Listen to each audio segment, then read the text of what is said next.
you can only watch it for the first time once. It'll be interesting to see what we catch and what we don't. Did you ever play the video game Mass Effect? This is where Babylon 5 is becoming Babylon 5. That was great. I love that. 100% completely accurate, definitive ranking of Babylon 5. I love it so much. We're officially into it, Jeff. The year is 2025. The name of the podcast, Babylon 5, for the second time. Welcome to Babylon 5 for the second time. My name is Brent Allen. And I'm Jeff Akin. Brent and I used to be Star Trek podcasters, but then we watched Babylon 5 for the first time and everything changed. Now we're watching this incredible series for the second time, paying attention to everything that we missed the first time around. You know what I was thinking earlier today, Jeff? What's that? I was going back through I was re-listening to our first episode, the first time we went through this episode. Yeah. And I was just thinking of like how different we are now. Yeah. We're so like just as individual people, not just with all the life events and everything that have happened, but like being on this side of Babylon 5, like Babylon 5 has had an impact in life. And when I go back and I listen to the noobs, you know, right. There's things I want to say to them. I can say it, the rubes. I wouldn't even give us enough credit as noobs. Okay, spoiler alert. So we actually had a little bit of a conversation about whether or not at this point in our first watch, we were now veteran Babylon 5 podcasters. The gall the of hubris. Like the sheer hubris that we had to be able to say that, because no, I was even sitting there going, shut up, boys. No, not yet. No. Now I can say that with full confidence. Right? Look at us. On the show, we have been through it. We're there. No, like this will be a thing we can now put on our resume for the rest of time. And we made it through. But now we're doing this really super cool second watch. But you know what we're doing during the second watch, Jeff? What are we doing? We are still searching for those sci-fi messages that we find in the series. We're asking, what's this episode trying to tell us? Is it giving us hope that things can be better in the future? Is it holding up a mirror to society or telling us how we can be better human beings to one another? Now, that being said, for all of you folks out there listening, this episode is going to be full of spoilers. As I said, Jeff and I have already been through this series once, and that means that from this point forward, we could talk about anything from any point, from any episode, anywhere in the entire franchise, canonical or non-canonical, source or extra source. It's all fair game for us to talk about. So if you have not watched Babylon 5 yet, stop this video. Go back and join us for our first watch. It's in the feed. You guys can do that there and catch up with us and come hang out with us now on the second watch. Trust us, it's much better if you do it that way. This is your last warning. Brent, we're kicking off season 2 today, watching Points of Departure. We watched this a little while ago for the first time and had our responses and reactions to it. Do you remember what you thought of it when we watched Points of Departure for the first time? Not much. Yeah. Here's what I know about Points of Departure. We get the Sheridan switchover, right? And I think what I really just remember is this episode was it was the one where we just had to reset because of the new character. Like, we couldn't just keep going off of Chrysalis. Like, oh, we've had a change, so we've got to make that change happen. And we got to take an episode and pause and do that. And that's what I remember. That's my, like, as I walk through and I think back, oh, Points of Departure. Oh yeah, that's the Sheridan episode. And we just kind of had to pause. Right. I'm really looking forward to this time around because I want to see what else was actually going on in this episode. I want to add to my memory of what this episode really is. Because having just had the first watch, that's really all I remember about this episode. I kind of don't remember a lot either. Well, I remember 4 things. I remember Sheridan, right? I mean, how can you not? I was like, what? Who's this guy? Mm-hmm. I remember, hey, look at the lighting. It's like they spent a little more money on the lighting. Mm-hmm. I remember the Trigati, just because that's a fun word to say. It's the Minbari ship, I'm pretty sure. And then I remember, hey, remember that cool like Chrysalis thing and, you know, hole in Sinclair's mind? Well, let's just let Lanier tell you everything that was going to happen in a 2-minute dump of just blah, blah, blah. And I'm like, really? Really? Oh, man. So I remember being kind of lukewarm on this one in a big way because of that info dump from Lanier. Interesting. You know, it's interesting. I say what I say. It's interesting you say what you say, because that's what our memory says. Mm-hmm. But I know what we actually said, You do? because I went back and listened to our first response, as I've already mentioned so far. You want to hear some of the stuff that we said? Oh man, I'm a little nervous, but yeah. I had fun with this one. I had fun. It's so weird. I have fun listening to us. We talk about it all the time. Okay. Jeff, I'm sorry. I meant to pull this as a clip, and I meant to pull 2 clips for this, and I didn't, but that's okay. You got me. You got me so good. Yeah. Now, to all the folks out there, Jeff has been the editor of our audio podcast this entire time. He has edited, I think, just about every single episode. I don't think I've had to step in on any of them. Yeah. So Jeff has been doing that. He's in his recap. Do you remember what you did in your recap? No. Because you had the recap for this episode. You're talking, and you go, oh shoot, I've got to update the computer. Don't worry about it. Oh, yeah. Like, you had this like side little thing, and I was like, oh, Jeff, you forgot to put that out. You got to forget, didn't pull that out. Right? I'm walking through Home Depot while I'm listening to this, and I'm like, oh no, Jeff. And then you do something else, and something blips, and you're like, shoot, I really should have installed these updates. And you go through some stuff, and then you're like, kind of like the way that Babylon 5 got all of its updates. It would have been good if they'd done that the first time around. I was like, oh, he's doing a bit. He's doing a bit. This was like the time we started doing bits in our recaps. Like, yeah. Oh yeah. Because we tried to get a little more loose with them, a little more funny with them. But you totally got me. I like from the creator side of it, like, you didn't edit this out. What are you doing? You loved the production changes in this episode. Yeah. The more lights and the graphics, all of those kind of all of those kind of updates. But you're right. Overall, you didn't like this episode very much. Okay. Yeah. You just didn't. I, on the other hand, loved this episode. Oh, wow. I don't remember loving this episode, but I said it. I really, really liked this episode. I feel like this is Brent after every single season intro. This is the best season premiere so far. Season to season, I think you said it every time. I remember season 5 was my favorite by the time it was all said and done. Yeah. And season 1 was the worst. So, and you're right. They might have gotten progressively better for me. But I really, I said what I liked about this episode is that it gave us everything that we needed from season 1 that we didn't actually get in season 1. Mm-hmm. We got all of those things, and it kind of finally starts to feel like they're going somewhere, which, knowing what we know now about the structure of how JMS did this is the time that stuff starting to go places. Yep. You know? So it's kind of the point. You had some big theories about Sinclair on this one. Okay. This was the episode. Well, you said this because we were debating whether or not Michael O'Hare was actually gone from the show, because we didn't know. You know, we knew that there was the issues and stuff, but we didn't know because he was not killed. Right. The character was not killed off. He was just shunted over. And I was like, you know, maybe Sheridan's here. Maybe Sheridan has been a part of the plan the entire time. And Jeff, I'm so glad that in our last episode, we went through the original plan, because now we can compare it. We can go, no, Sheridan wasn't a part of the plan, at least not in this capacity at this early. He wasn't in the treatment that we wrote. Nope. That we went through. So no, Sheridan wasn't a part of the plan. And we now know Michael O'Hare actually was gone from the show. He came back for like 2 episodes, right? 3, I think, technically, but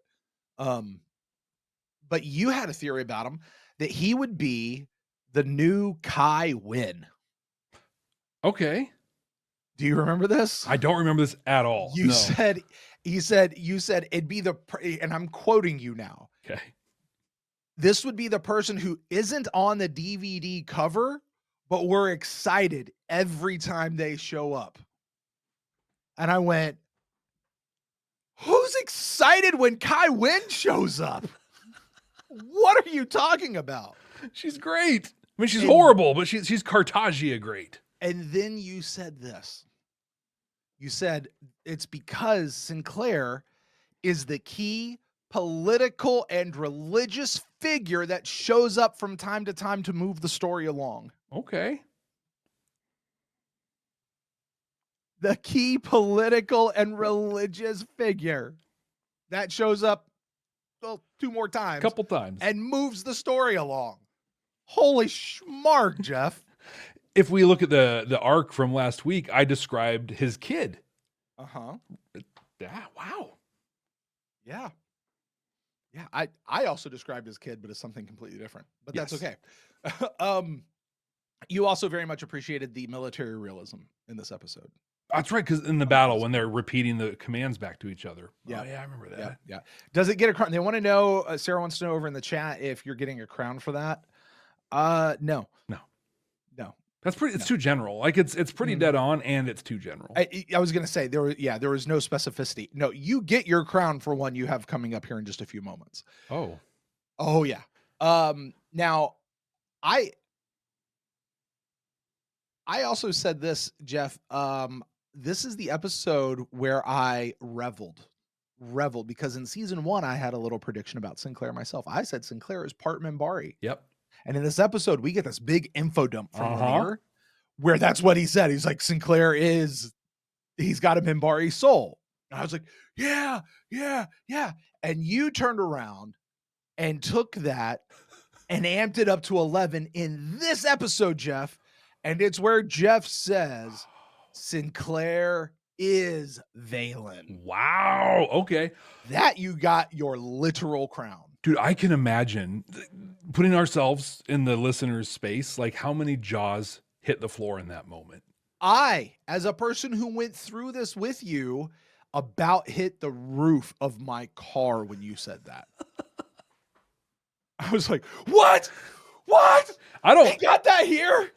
I don't want anybody to get hurt. Like, that's what I'm saying. But how great would it be if somebody got into a collision? Because they're like, what happened? Well, this just total rube guessed that Sinclair was Valen. Now, here's the thing. Again, going back to the original plan that we had last night, or that we went through on last week's episode. I don't know at what point JMS retooled Babylon Squared and made Babylon 4, instead of go to the future, turn around and said, no, actually it's going to go to the past instead of the future. And we're going to turn Sinclair into Valen. But I get the feeling he hadn't had that thought yet. Okay. So when you called that out right now, before he does that, maybe he had the thought, I don't know. But regardless, it's still like super early in the process. He planted all, I mean, the seed, this is the thing, the genius of his writing is there's so many seeds planted that if he doesn't go harvest them, you don't even notice. Some of them are very obvious that he doesn't harvest, but they just naturally flow and let it ebb and change. Like we said last week, it lives and it breathes. It does. It absolutely does. And when it does, most of the time, at least in this world, we get a much stronger story for it. Exactly. Much stronger story for it. Fabio over here says that he low-key thought you'd skipped around and checked wiki or something. Oh, he was calling shenanigans on you, pal. I don't even know. I assumed there was a wiki, but I hadn't looked at any of that stuff at this point. Hey, you remember last week when we said in the original arc that the leader of the Minbari warrior caste commits suicide and left a rogue group that was responsible for the Sinclair thing in the gathering? And then we asked if that's what was supposed to have happened with the Shy Elite. Because remember, the Shy Elite was dead. And like, did he commit suicide? Is that how he died? Well, we actually get a direct answer to that question in this episode. In this episode? Didn't know. I didn't know that when I asked that question last week. And in this episode, I'm just going to let it play out. But we are once again going to see a very big part of the original concept come into play and maybe even get to track the change of how JMS is making those changes as he's retooling the show a little bit. You and I were both big fans of Sheridan from the word go. We loved him straight out the gate. And I'm so excited for this because, like, listen, all love and respect to Michael O'Hare. And yours and my respect for him and love for him, I would say skyrocketed in this watch. Yes. Agreed. You know, Mhm. so no shade to him whatsoever. But Daddy's home.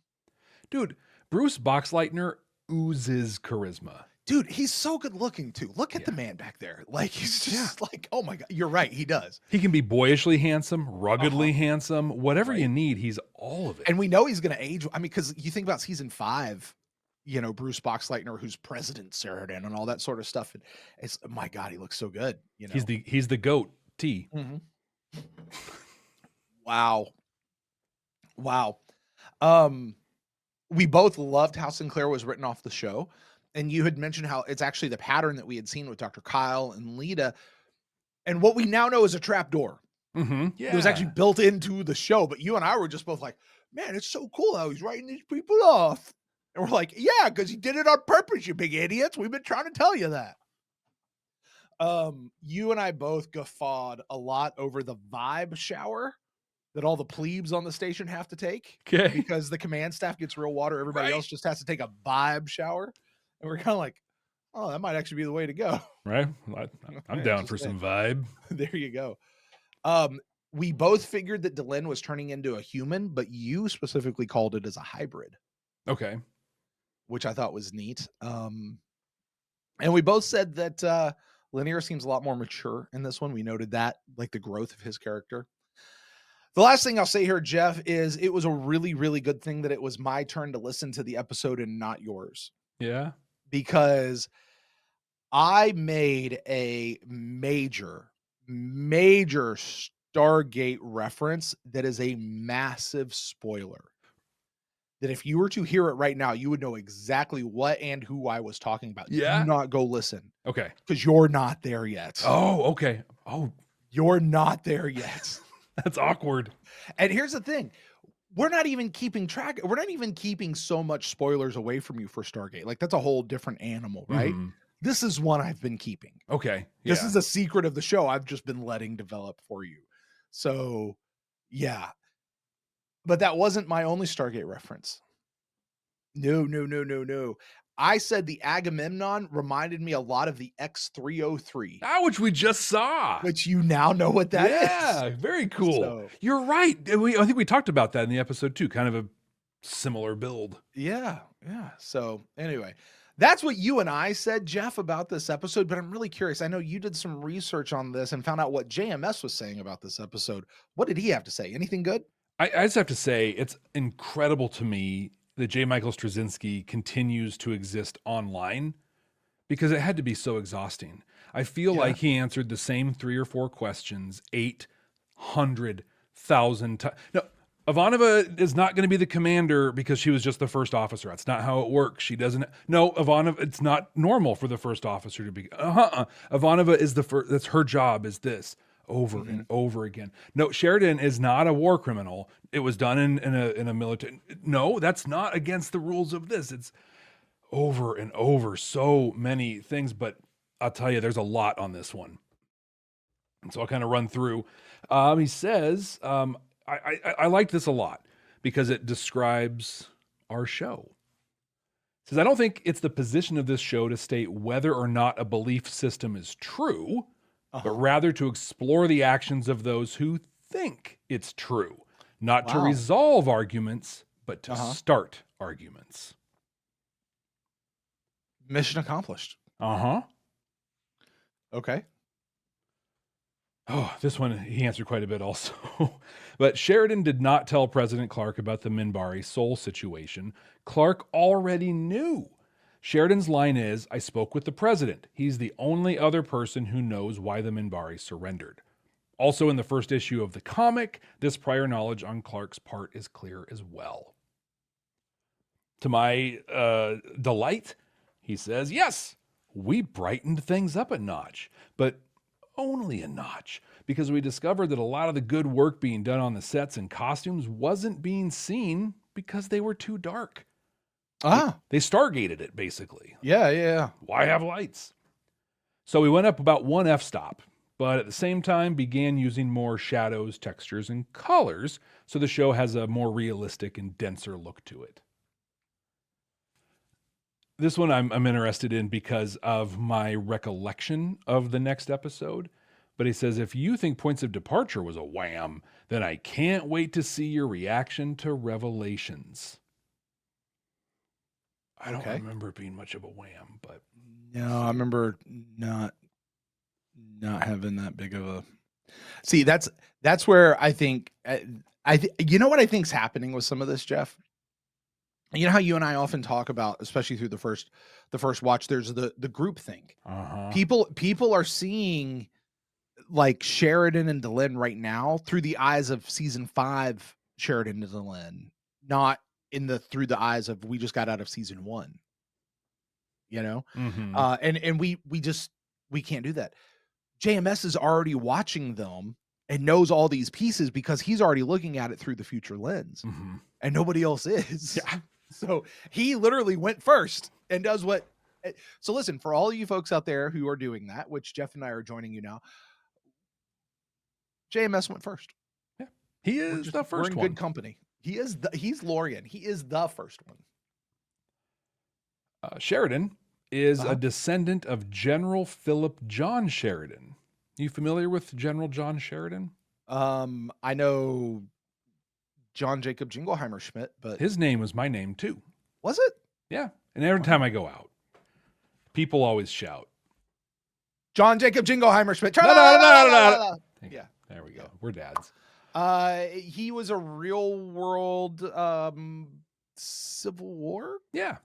Civil War. Okay. He was a general in the Union Army, and everything worked out really well. And Sheridan being a descendant of his and Bruce Boxleitner, huge Civil War buff.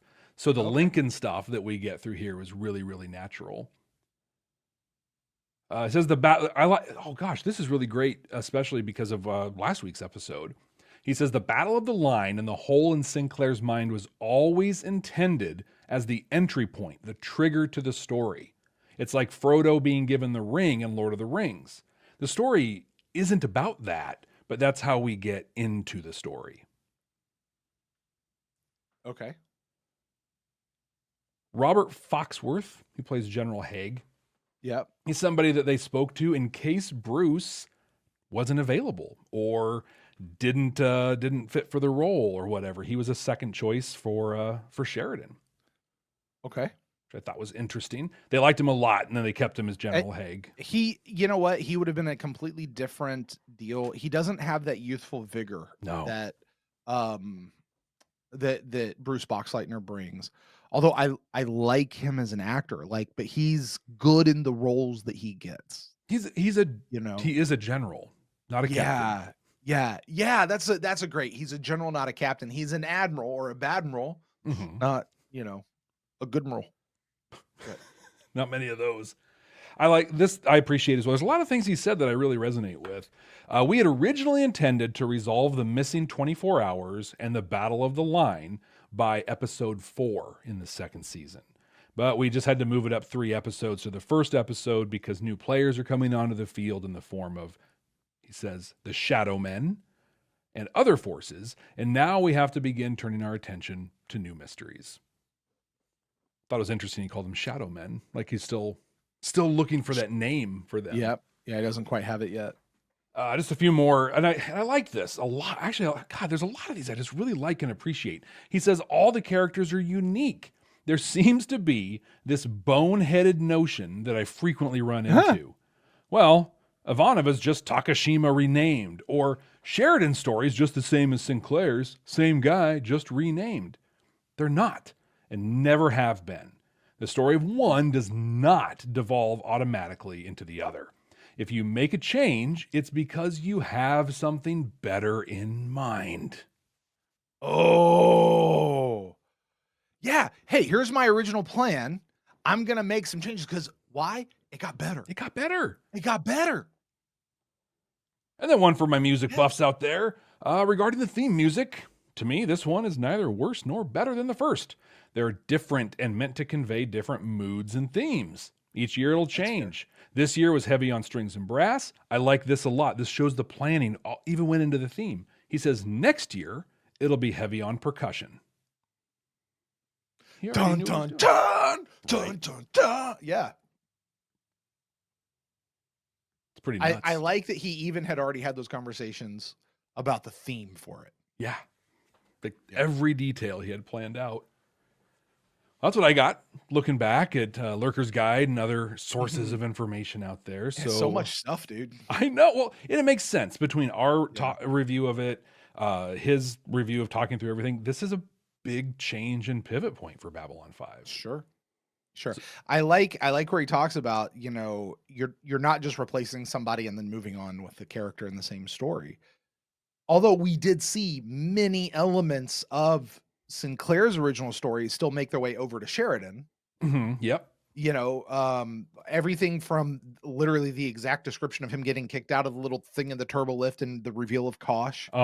And his relationship with Delenn, although that felt a lot more organic than what we said happened in the original arc. Organic and respectful and consensual, things like that. Yeah. Unforced. Yeah.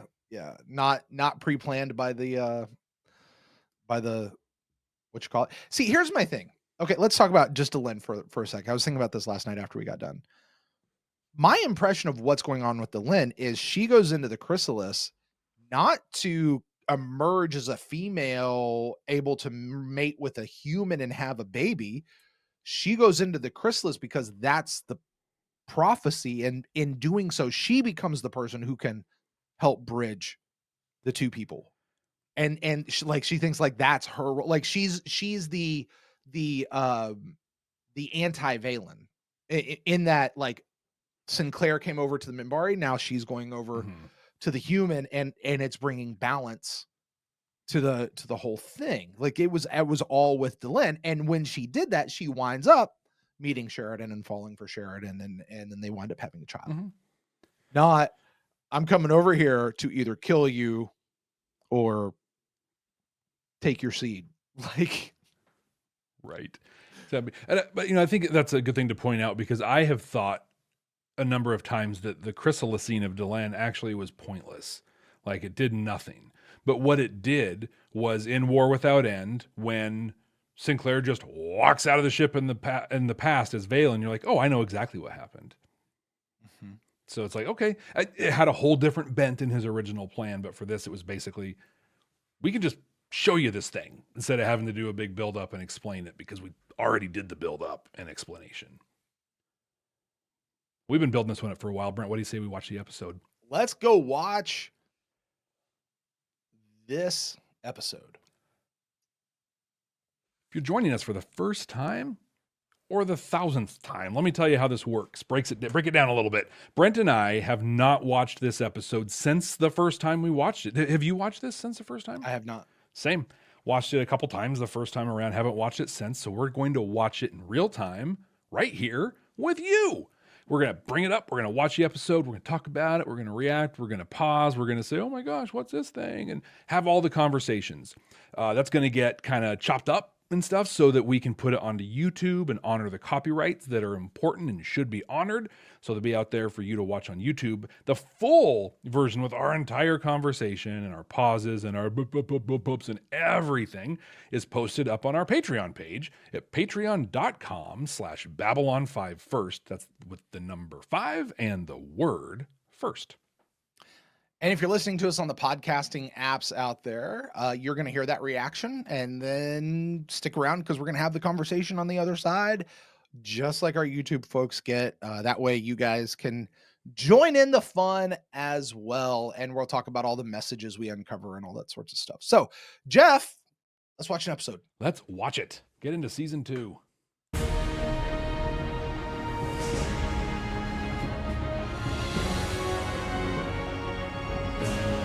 Again. 1:45 in the morning. Ugh. Third shift. We'll swing back this way in a month. Make sure Delta everything's shift. okay. Those hijackers so much as blink in your direction. Yell. We'll be here. Roger. It just feels so Roger. feels so I'll comfortable say it. hearing It his does. voice. It's just like, It does. again, no shade to Michael O'Hara Sinclair, but it's like, oh, now we're watching Babylon 5. Initiate jump into hyperspace. Jump point I. There it is, jump point I. They're already doing it. Dude, these graphics look so good.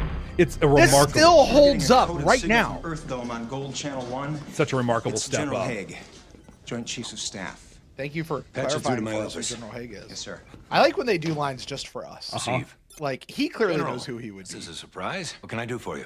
You know what's great, The Jeff? last I'm few noticing, days of Minbari warship. and I only noticed this because I just edited that video for the thing. Mm-hmm. The uniform that General Haig here is wearing Yeah. is the same dress uniform that Sheridan wore after the Earth Civil War when he was doing his big speech. Mm-hmm. Like where he resigned from Earth Force and all that, like right before they turned around and named him president of the International or the Interstellar Alliance. That's a slick looking uniform, man. That's which I'm like, wait, I don't know what General Haig's coming out of, because that's either a dress uniform or that's the uniform of a general, which Sheridan was wearing. Well, I think, and you know this, you've watched Stargate. The uniform of the general is not that much different from the uniform of everybody else. They just have stars on it. That's fair. So this is the dress uniform. And I think why is he wearing a dress uniform to talk to a guy, though? Well, look at him. He's in his office. It's probably a big official thing. That's one thing that sci-fi... You wear your dress uniforms in the office? You don't, but sci-fi military tends to. Okay, fair enough. I'll give you that as a convention. Right. It's wrong. Yeah. I'll give you that as a convention. Okay. It is an easy way visually in television to say this person is important. Mm-hmm. But you think about like Hammond and Davis, Norman Davis, like same shirt, just, Hammond's got his up on his shoulder and then Davis has his sergeant badge on his arm. We have reason to believe it may have hostile intent. I love I don't understand. The helmet with The war's been over for more than 10 years. Why would the Minbari government launch an attack? They wouldn't. Now I want a new. Now I want a new one. Oh, you got to get. I love the Sinclair aircraft thing, but now I want that one. Well, I want to see it because that's similar to the symbol for the Navy SEALs. They've got like a thing with a trident on it. I'm sure it's gonna. Hey, if anybody out there has one or knows where I can get one, hook a brother up, because I will put that up on my wall because that's cool. We have a renegade warship on our hands. The Trigati. The Minbari government has dispatched a second cruiser in hopes of finding the Trigati before it does any damage. Maybe a while before that cruiser arrives. When it does, I want you to make personal contact with it and coordinate the search. General, with all due respect, it's time I made personal contact with the Minbari warship. I sent it straight to hell. That's why I Wow, want look you at in that. part of space. Straight to hell. You've beaten them once, and if necessary, you can do so again. What an opening Tell no one about line this. for him. Understood. I need you to do one other job, and this comes straight from the president. He's Nukem Sheridan from Go. Status report. Lieutenant Commander Susan Ivanova recording. It is now 8 days since the death of Earth Alliance President Luis Santiago. We both really and liked 5 this days speech. since Commander Sinclair First was time recalled around. to Earth without explanation. And the whole place has gone straight to hell. Which is where he blew the last Minbari ship. Right? But it's great. It catches us up on everything. Your commanding officer, Commander Sinclair, will not be returning to Babylon 5. He's being reassigned permanently. The way he brought that up, your commanding officer, Commander Sinclair, is dead. Like that was the cadence was totally leading to that. The year the Great War came upon us all. You were really pissed. I was. That they said that. This is the story Spoiler of the alert. They spoiled everything. And I'm like, The year is 2259. The name That's of the we're place giving you is information, but Babylon now you need to 5. look for how it gets I still feel like it's giving it away. To the Minbari homeworld. You'll be functioning as the first Earth ambassador allowed permanent residence there. I've already briefed Captain Sheridan. Who? Captain Sheridan, John Sheridan? That's right, I believe you know him. Yes, sir. I served under him at the transfer point off Io. I was an Man, LT. a fine officer, but I'm sorry. I just noticed this. Sheridan was put in place by the president. Yes. Direct order of the president. The president is Clark, Uh-huh. not Santiago. The president is Clark. Clark puts Sheridan in control of B5. Mm-hmm. Sheridan winds up rebelling and being the one who deposes Clark That's huge. at the very end. Right? Yeah. And Sheridan couldn't have done that had he not been put in charge of B5. It's his Would not. fatal flaw. The misstep. he Clark made. just sealed his fate. All right. Do we know this guy? Is he Great Council? So, He's got to be, right? she's done it, hasn't she? It's probably Rethen. She's in there. I think No, because Rethen was all Told her to for it. wait. yeah. Prophecy will attend to Oh. itself, we told her. welcome aboard, sir. I'm authorized to surrender command of Babylon 5 to you at this time. She's you, so Lieutenant excited to Commander. do it, too. And Ambassador Delenn is in a cocoon. As in a moth or a butterfly? Yes, sir. About yay high. Got yay high. So great. Interesting place you have here.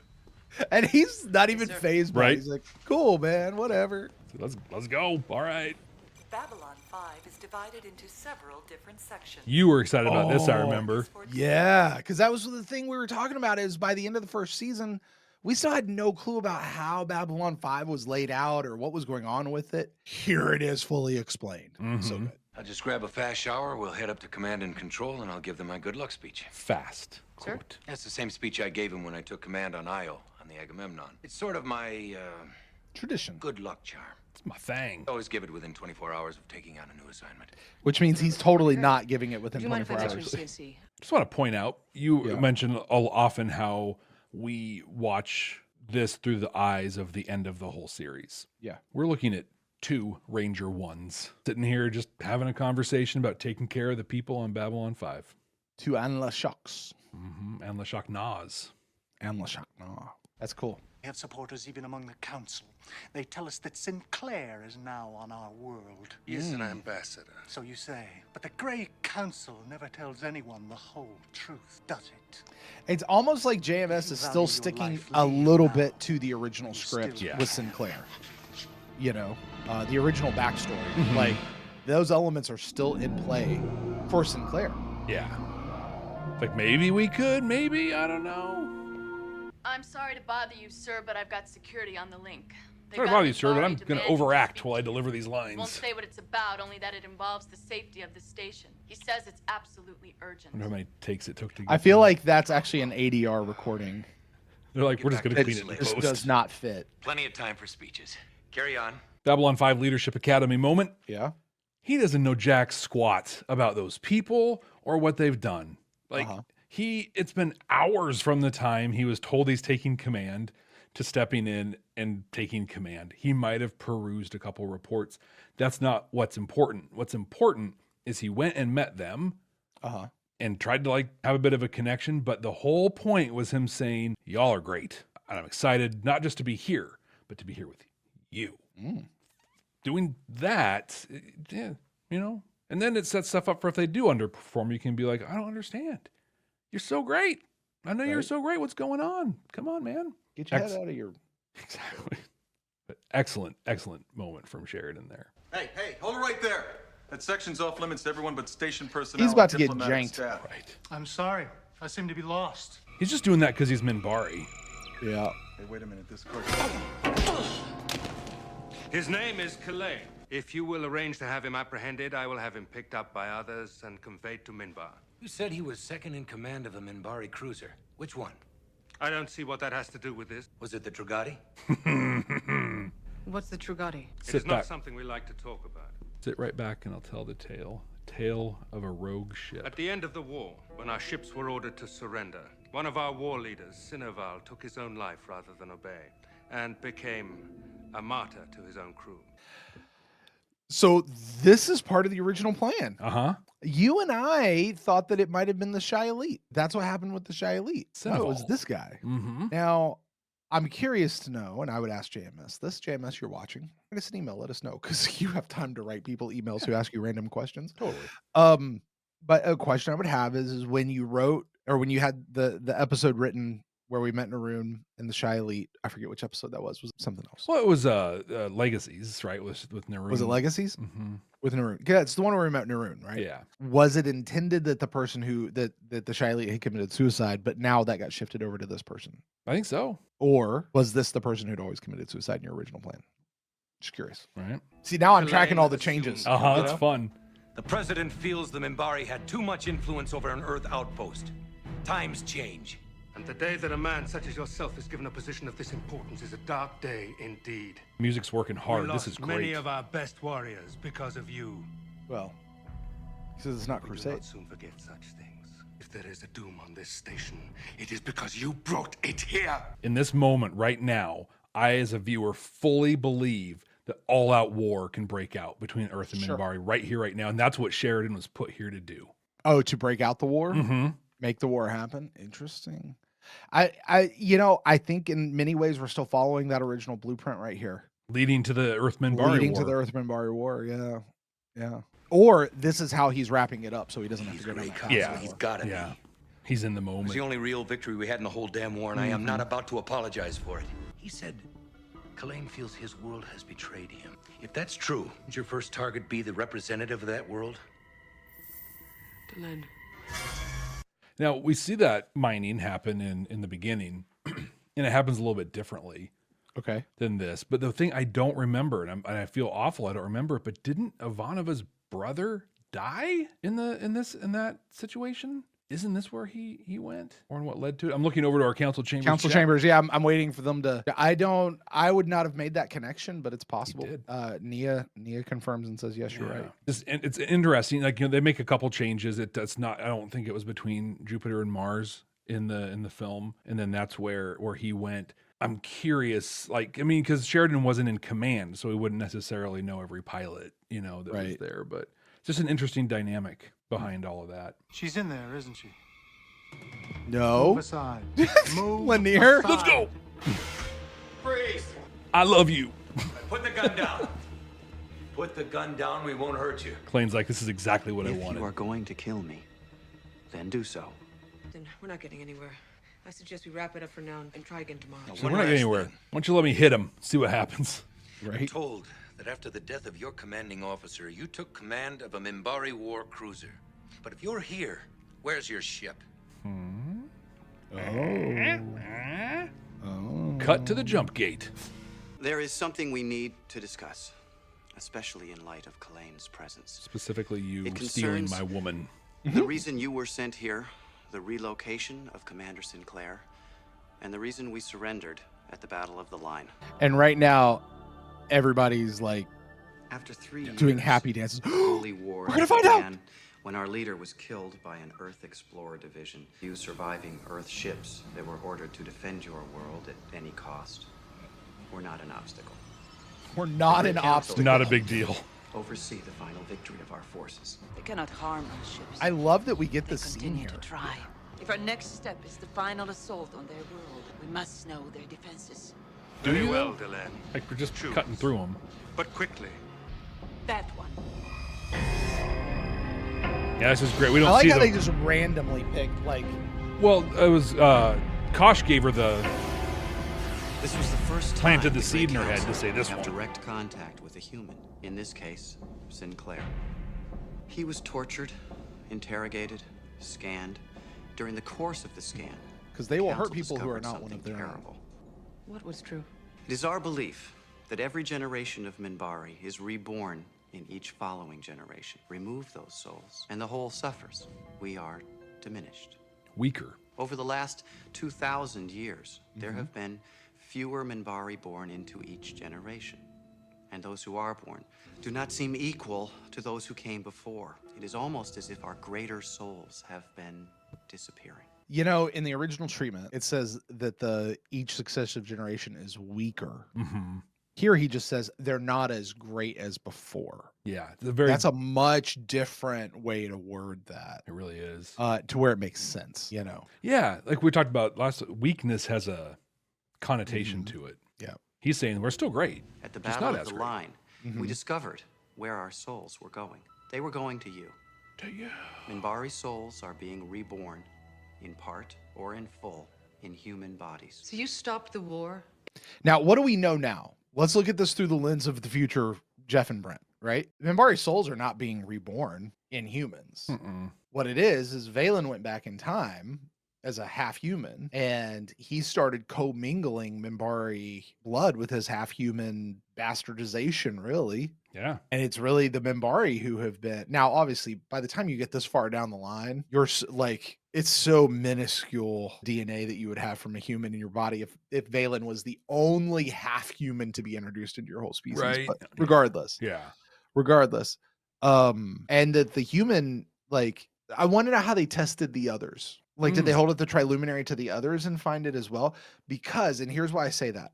The whole idea of what the Triluminary was, and I know this, I don't think this is canon, but the piece that's floating inside the Triluminary is the broken piece of Sinclair's hand communicator. Right. And so that's why it glows when it gets next to Sheridan or any of his offspring who have his DNA, because it's coded to his DNA. It wouldn't glow if they tested one of the other pilots, though. Unless they were connected on Ancestry.com or something. I guess. Hey, listen, you and my wife. There we go. It's true. Jeff's my cousin, y'all. Yeah. Yeah. Yeah. Who knew? A little removed, but it's there. A little, yeah, for sure.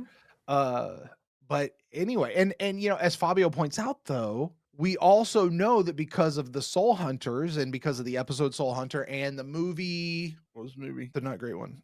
That doesn't narrow it down, I'm afraid. But I think you're thinking of Based? River of Souls. River of Souls. There it is. Yeah. That souls are a thing in this universe. And frankly, the way we see Vorlons, the way we see deconstruction of fallen stars, when people evolve into like, those are probably what the idea of a soul is. So souls are a thing. They're not getting reborn though into humans. They're just there in Minbari. They're just being weaker or not as great as they once were.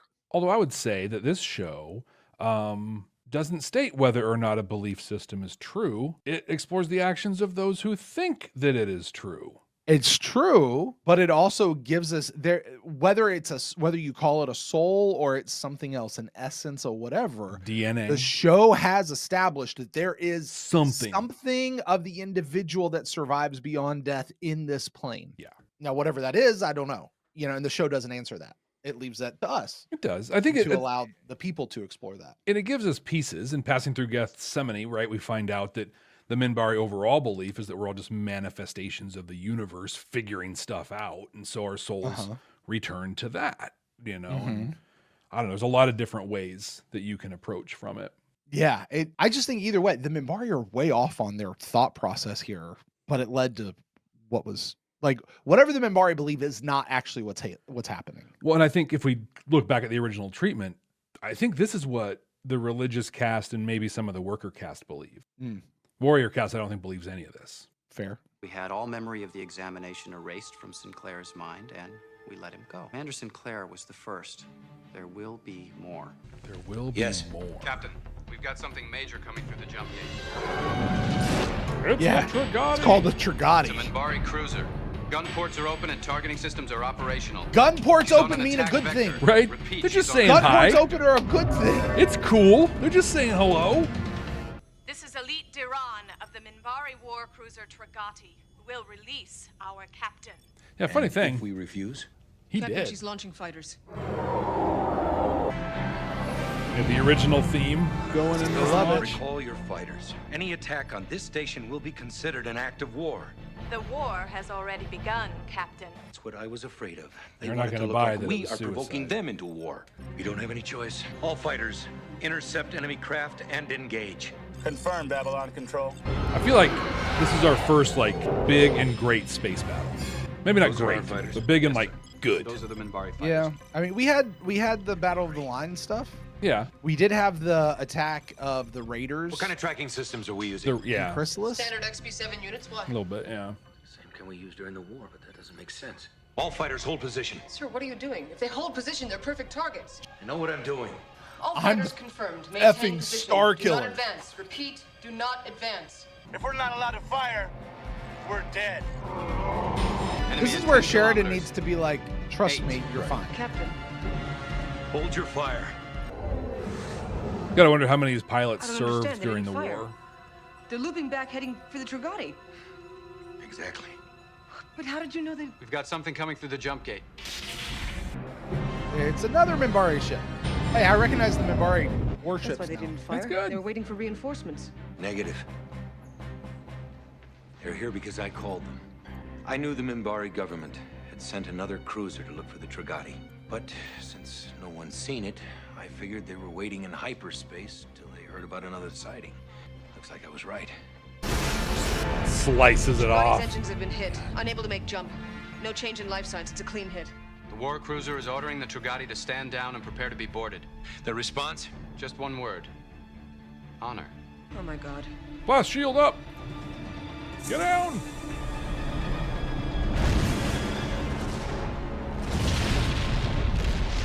The crew of the Trigati were heroes to many of our people. Their death will be mourned, and your name will be remembered. It already is. So we're good there, I think. In the chat, Fabio makes a really good point. What's that? Dude's all, they were heroes to us. How dare you do this? We're going to remember your name. You're the dude who shot them. Yeah. Right. And he was just like a punk little lieutenant back then.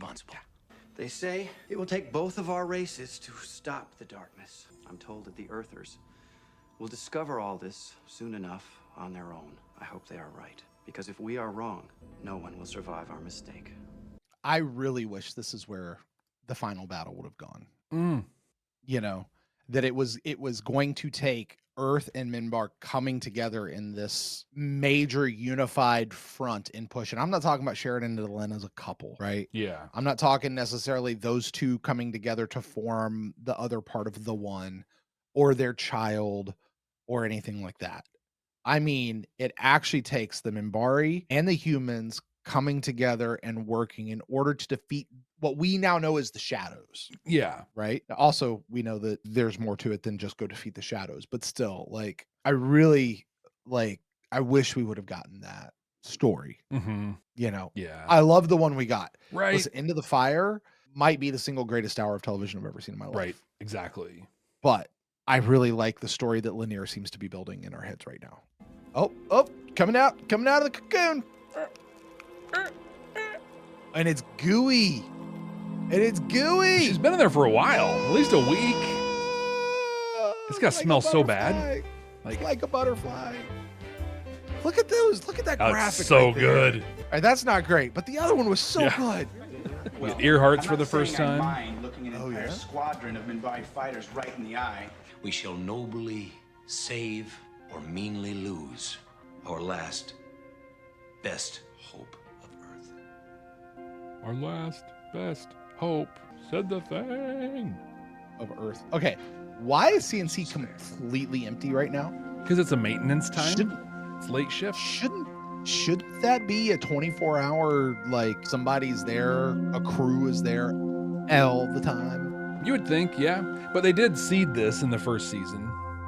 Did they? They talked about maintenance cycles that it runs through. Okay. All right, Brent. Season Jeff. 2. We're officially in it.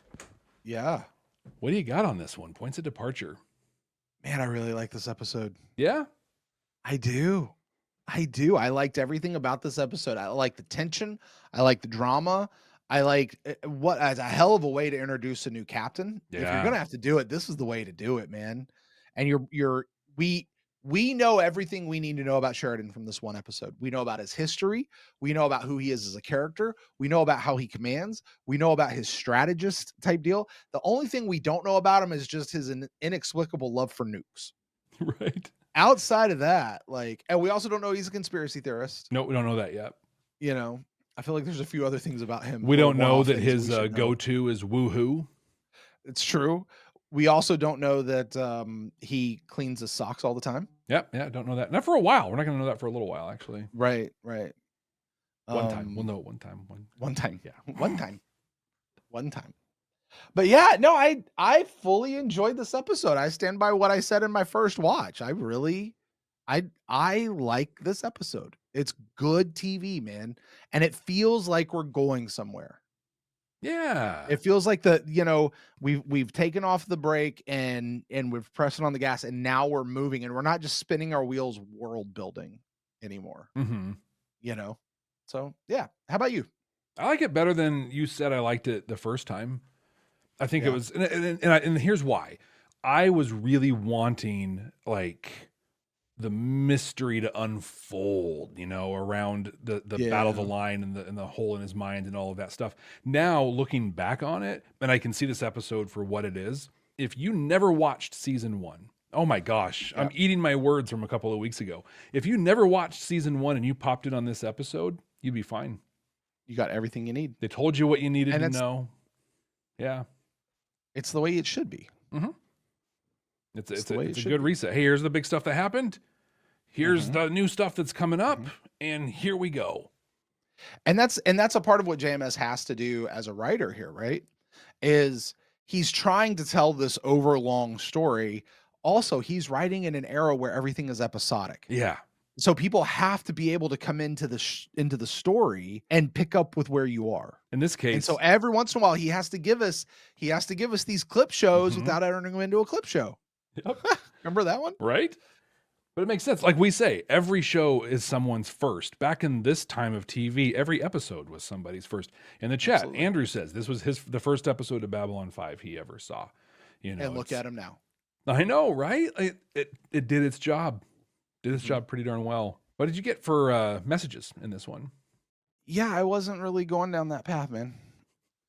I was just enjoying the show. It's a really good show. I'll be honest with you. Like, I'm trying to think of something out of his speech there specifically, but so much of this, there's the information dumped by Lanier. There's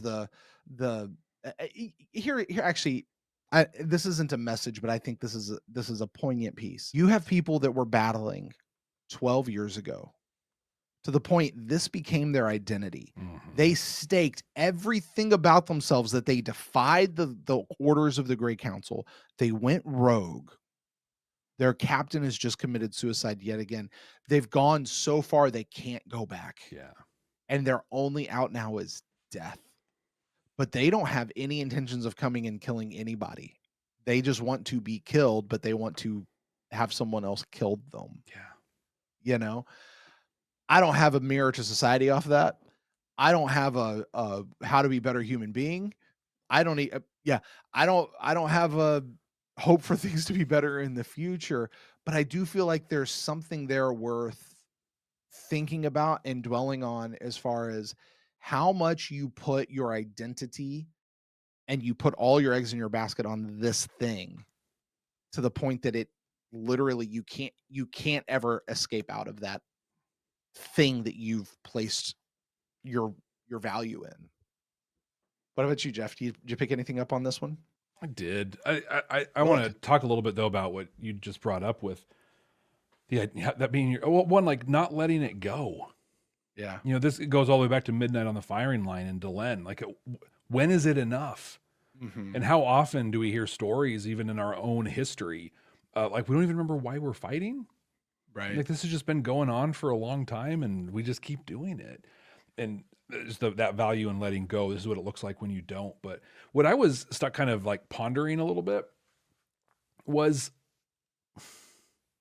despite dude being mad that they had to blow the Trigati up, killing them in it's very Klingon, right? Killing them in killing them in battle of some kind was a mercy, right? Like, they were doing them a favor. Yeah. As a Catholic, this is a weird thing for me to be saying, but sometimes sometimes it's the right. Oh my gosh, I need to choose my words really carefully here. This is what I'm not going to say is what I'm going to say right now. Is sometimes it's okay to kill people. It's not okay to kill people, but sometimes the answer is the end, right? Whatever the end is. I'm reminded of when I had my dog Cora, my Old English sheepdog.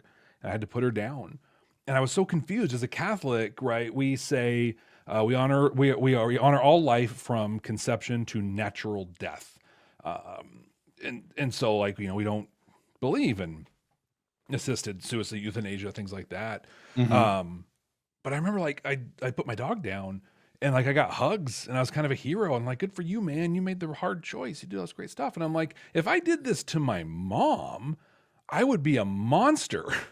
Why is it different? Yeah.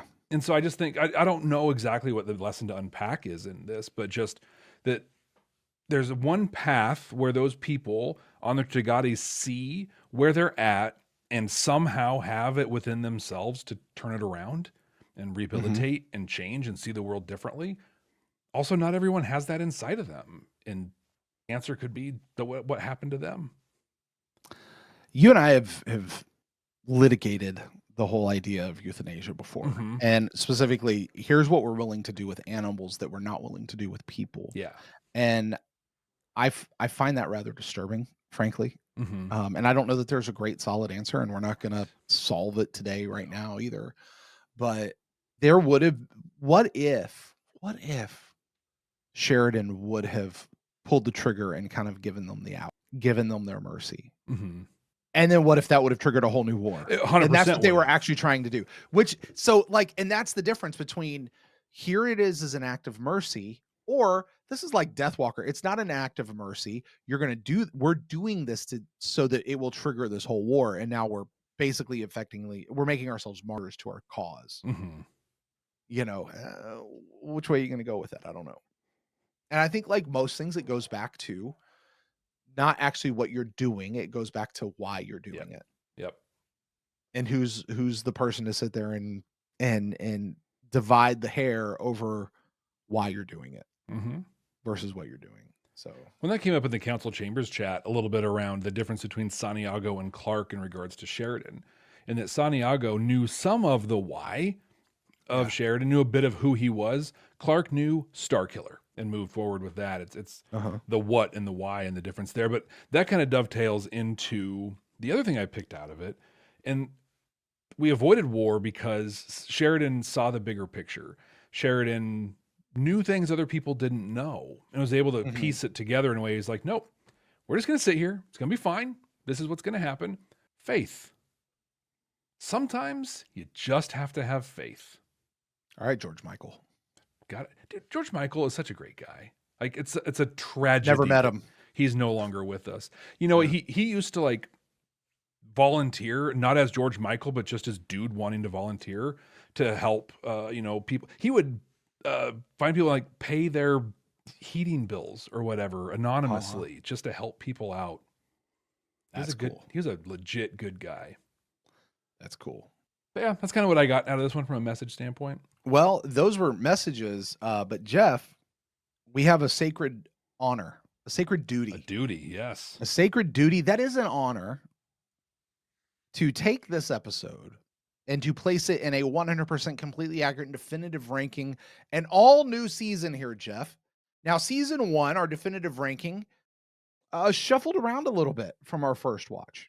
Yeah. You know, I think in many cases it kind of stayed the same, but there were some definite shuffles and inappropriate shuffles. I'm eager to see when we get to the end of season 2 here where the shuffling happens. I was looking at it the other day. I don't think we're going to move around a lot in our top 5. Really? With such a strong top 5. Right? Yeah. I don't think we're going to go there. But for now, Jeff, it falls to you, my friend, to place this episode. I know it's a tough task this week, but where out of 22 episodes are you going to place the season or the first episode of the season points of departure?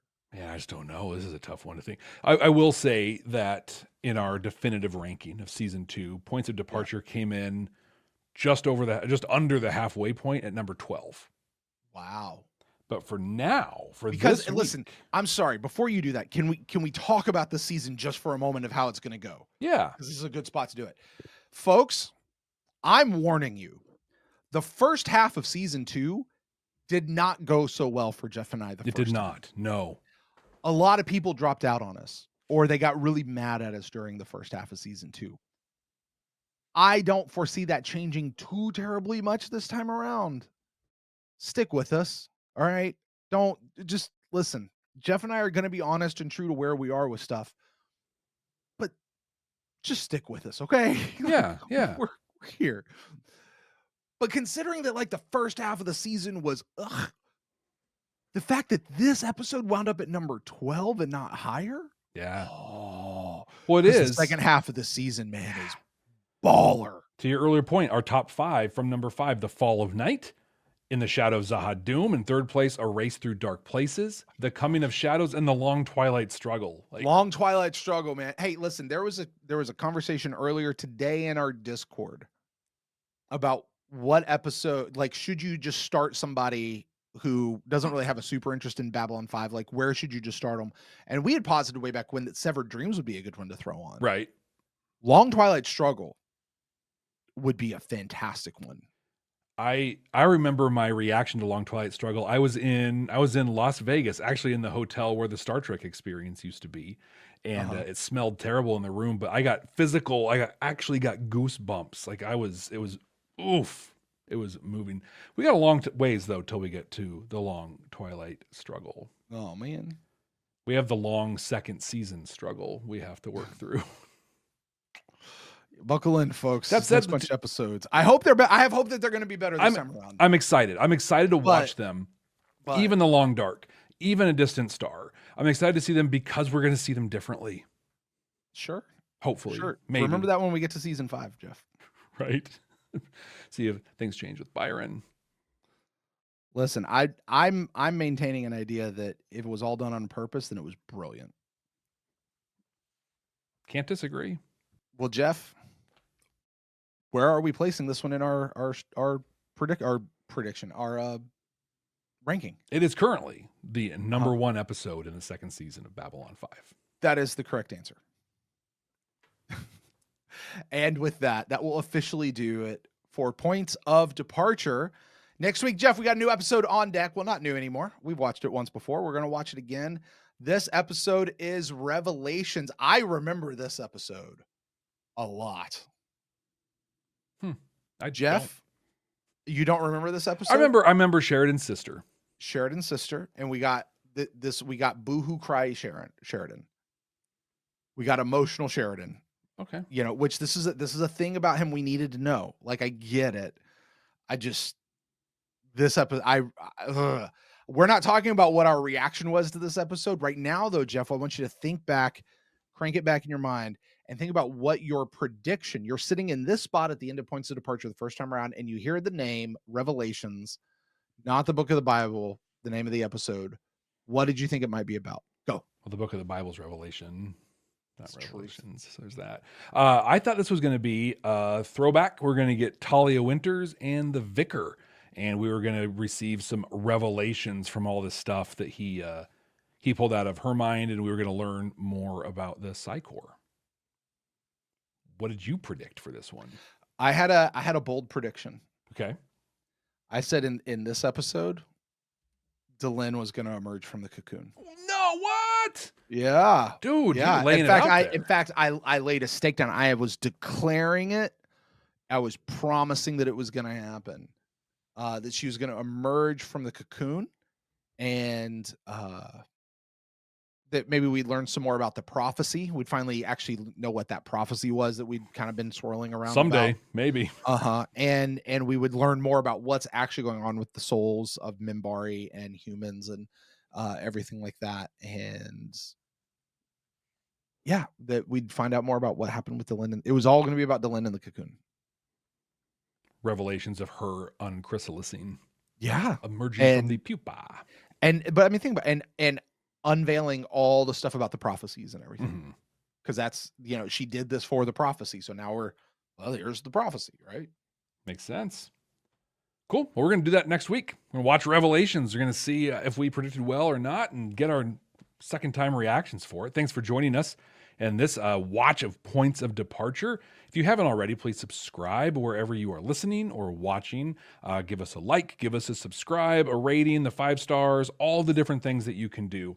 The one thing you can do, though, if you want to be of service, if the calling of your heart is to serve, you can do so by sharing this show, this episode, this podcast with someone that you know, love, or even despise. Either way, let's get the word out and build our incredible community. So until next time. Jeff. Yeah, what's up, Brent? Hey, what was it that our friend said?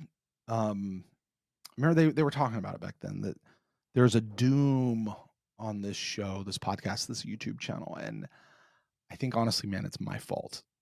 And I don't know how to say it, but I think it's time for me to resign. What? Why? Why would you do that? Just one word. Honor. Well, if you'll hear me out, speaking of honor, it reminds me of this thing that Abraham Lincoln said. He said that the dogmas of the quiet past are inadequate to the stormy present. The occasion is piled high with difficulty, and we must rise to the occasion. We cannot escape history. For crying out loud, Jeff. I mean, we're not some deep space franchise. The station is about something.